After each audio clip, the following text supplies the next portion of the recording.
Hi, this is Lakhi Singh, the property fixer, here to fix you and help you grow your property and your business affairs to the next level. So if you're looking for knowledge and insights about how to get involved in property, solve your problems about scalability in your property business, then do watch our 20-minute clips. We've taken them from hundreds and, well, thousands of videos that we've taken over the last 6 months, and we've broken them into simple chunks which can make them useful for you. So do watch and do subscribe to our YouTube channel underneath as well. We've got some sort of lease issue, so that's a problem. So if somebody like Tracy, let's say a man who became an associate of the company, they may not actually know how to solve the problem themselves because they don't specialize in problem solving. They specialize in maybe something else. So they can refer those clients onto us through our CRM. So this is the problem, and simply we will pick up the phone, solve the problem. So hence helping the people while you make money. So we will then pay the introducer, the associate, a commission for that introduction once the client's paid us some fees. Excellent. Okay. So I think the key feature you said, anybody starting it, that makes sense. That now explains what you're saying. What you're saying is the associate in having their outreach, whether it's through their own contacts or using the process properly where they've got, say, 5 or 10 other people working with them in that structure as an associate, they get somebody come through, it's got a problem, they refer that client through to Rescuemyproperties head office. Head office solves that problem. And what you're saying is there's a commission paid back to the associate for having referred the problem. So that makes sense. So you're helping people and making money at the same time. Whereas normally in commerce, you're just making money. You don't see the helping bit. And I think we had a lovely lady on, I think, was it yesterday or the day before? What was her name? Sapna, that's right. From Northeast, from Newcastle, who actually felt she was doing more than just letting out properties or taking properties on for rent to rent. She actually felt like she was a client to herself. A very, very deep position to be in. Tracy, are you that deep? Do you look at your properties? Do you hug them? Do you hug trees? What do you do? I don't quite hug trees. I have done in the past, but I don't do it under a regular basis, really, hugging trees. Anymore?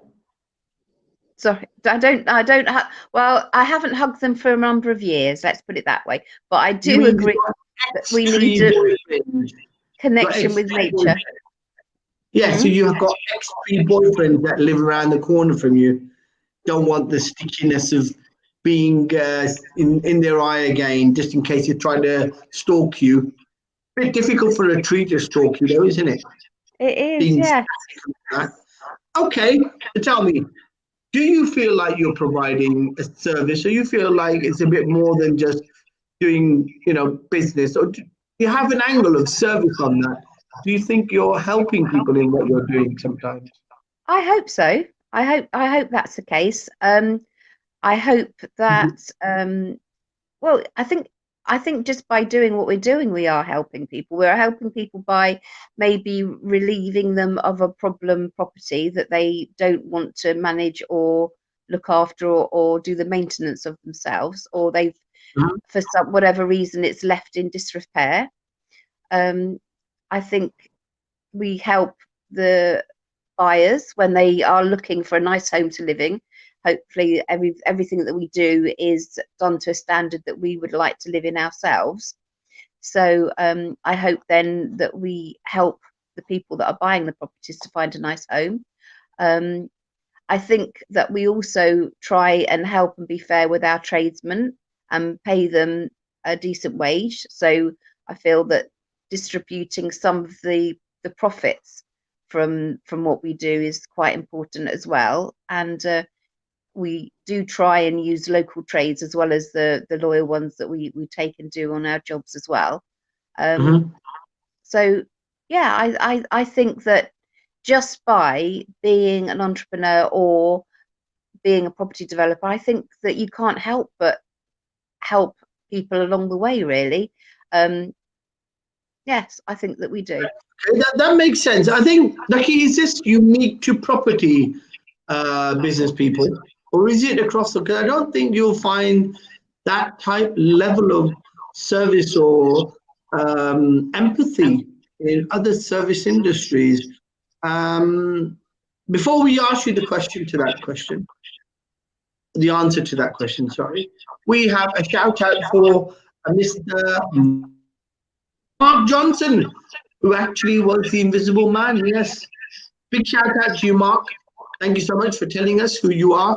Although we can't see you, we will know who you are by your voice. We'll try and get Mark Johnson on one day, I think. We'll see what he does and who he is. Lakhi Singh, what do you think? Do you think it's unique to property, or is it just that we've come across the females that we've had on all seem to have this sense of purpose behind property, or the empathetic touch? Is that possibly natural, that females are better communicators, better in ethics in business? What do you say, sir? I don't think it's necessarily the case. I think on the whole, most people are good-natured. I think it's not just based upon gender, and they want to do good, I think, in all aspects. But obviously, women are very nurturing by their nature because, you know, being females, they're mothers, they bring up children, with obviously, so there's a bit more of an extra empathy that women have that men may not have. But on the whole, I would agree that you know, there's a lot more let's say empathy or compassion towards helping people and wanting well of others.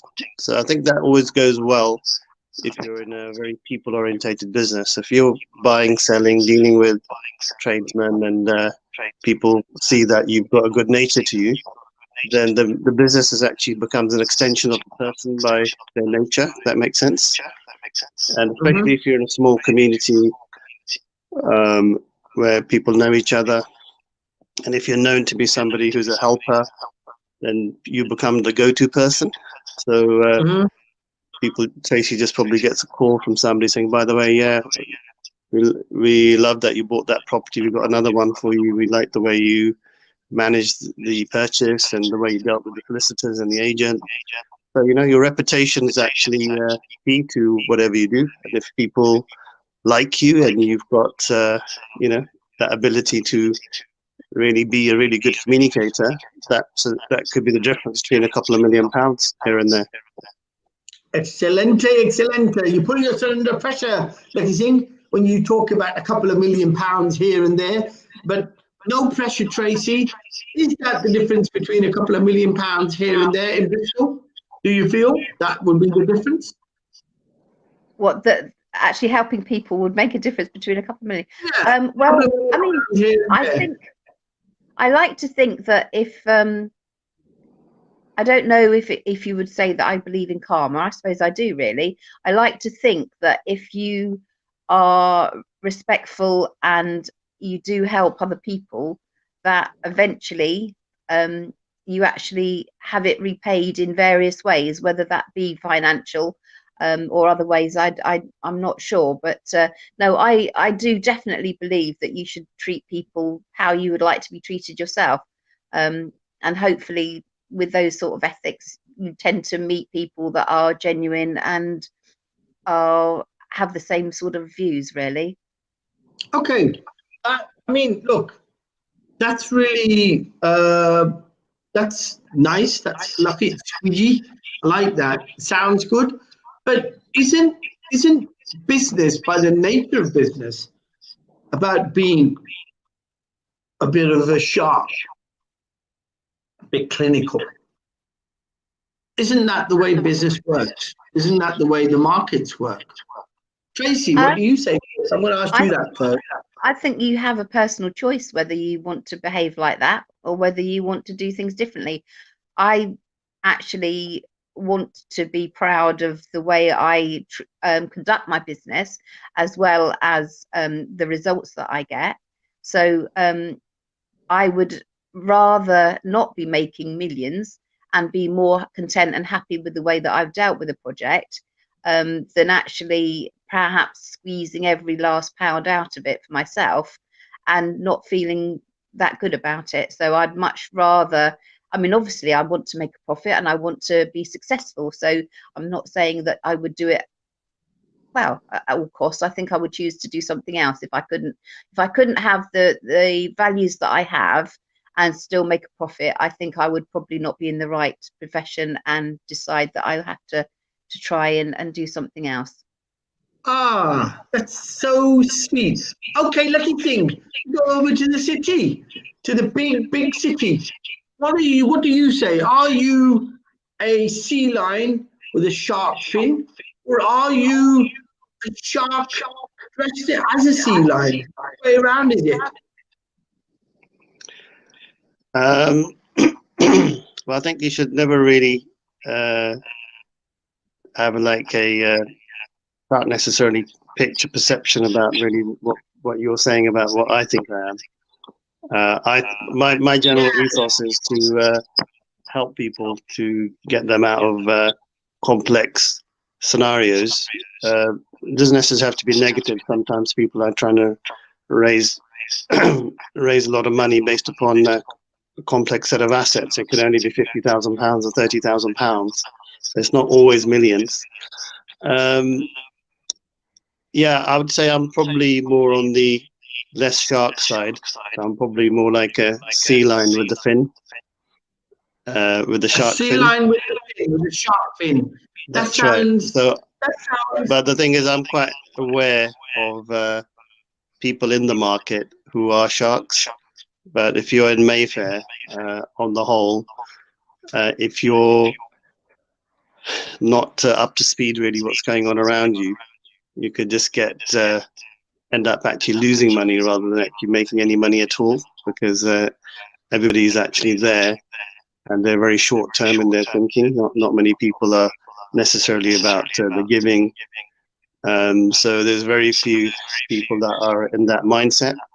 But if they are in that mindset, they're not usually in the Mayfair. They're usually maybe in up north or outside London. But London is a very, very fast-paced sort of situation. So you have to actually filter out people that are going to be very sharkish. And if they are, they just want to talk pure numbers. And happy to also do that. That's because you don't want to be losing business. So the more money you can make, and you've got good values, you can also put it back into other good causes. Excelente. So, Lakhi Singh, that is obviously a comprehensive understanding of how it is someone like yourself, who is a bit of a sea lion in terms of the sea world terminology, and you managed to stay alive with all these sharks around you. Give a shout out before we go back to Tracy. Samantha Yarwood, big shout out to you. I think she's going to appear on Friday with us. So we're going to have a big get together on Friday, because I think we normally have our VIP guest, Mr. Johel, on as well. So we're going to have a 3-foursome. It's going to be funny, going to be different. We'll see how we get on, how I juggle the balls. Tracy, come out with what it is you think will be the next year's, important critical points for next year. Do you think the market's going to recover? Are you sniffing a return to the market? You've got another lockdown. Is there tier 3 going on in Bristol? Is there a major lockdown in Bristol? We've had tier 3 for the last few weeks. So there was, I think our R rate has dropped quite well and sufficiently to think that we may come out of it, but I'm not sure actually. I think because of the general state of the country, I'm wondering whether they're going to keep us into tier 3, the country, the parts of the country that are already in it, and just add to that, because I think they've decided that we could have Christmas, which was wonderful. But I think they are probably having second thoughts about making that decision. And so I reckon that they'll keep us in tier 3 until Christmas and beyond. Excellent. And the positive outlook for Christmas is going to be you will be in your room on your own with a candle and a piece of the cake that you will be sliding under the door for your partner, for him to eat in his room. So it's going to become somewhat of a different Christmas, isn't it? Have you got family and friends coming around that you've told that they can't come around now then? Is that what's happening? well, I think at the moment, well, I'm not an expert on this by any means, but I think at the moment we're limited to having 3 households getting together. And I think it's up to maybe the individual families to protect people that are more vulnerable, and maybe not socialise in even as generous terms as that, really, to take the responsibility for our own family members, and if we feel that there's somebody that is maybe more at risk, to be more careful and not maybe see those. Okay, so you're out in the country, so I assume you've got plenty of land outside. Are you planning on having Christmas out in the garden in a big tent? Or are you going to keep indoors? No, I think we'll stay inside and do whatever we can to enjoy it within the regulations, but I think inside, really. I like to be warm, especially at Christmas. Excelente. Has it started to snow yet, Lakhi Singh? Is it going to be a white Christmas in central London? Have the lights been put up yet in London? The lights town? are up. It's all looking really, really beautiful. Yes. It's looking really beautiful, but with hardly a person in sight. Well, as long as you got lights up, nice to look at. So do you think it's going to be a bit lonely this Christmas? Just like who sang that song? It'll be lonely this Christmas. Do you know, Tracy? Not at this second, no. I can't remember. Can't remember. Do you remember? Lonely this Christmas. Yeah, that's right. It was somewhere when you were still were you probably in uni then? I wasn't born. But yes, it will be lonely this Christmas. Probably the mud. It was something called mud, was it? Isn't that the group? That was it. Mud. Is that right? Mud? Yes, that sounds right. Yes, well done. There you are, got that from the memory books. Yes, Mud sang it. It will be lonely this Christmas. There were the what was it now? The teddies, were they? The teddy boys with the Vespa bikes and all that. So it will be lonely this Christmas, Lakhi Singh. Not a nice thing to be doing. So what do you think is going to happen in the new year, Tracy, then? Will you be able to celebrate the new year properly? Or are you going to have a lonely new year as well? I don't think there'll be many celebrations for New Year. I think New Year is probably more a time where there are larger congregations of people for parties and things, and I think that's probably going to be discouraged. So no, I'm very happy to have a quiet New Year. It doesn't bother me. Okay, excelente. That's what I like. Quiet New Year, even though it's going to be maybe a long quiet New Year, because tier 3, I think they're saying, will last until the end of Jan, possibly. What's going to be achieved by that? We don't know, and obviously we assume it's to minimize the outbreak, the second wave of the outbreak. Lakhi Singh, quick question for you. Right, talent obviously is a mix. Tracy says, I think she's got a mix of both talent and hard work. Do you need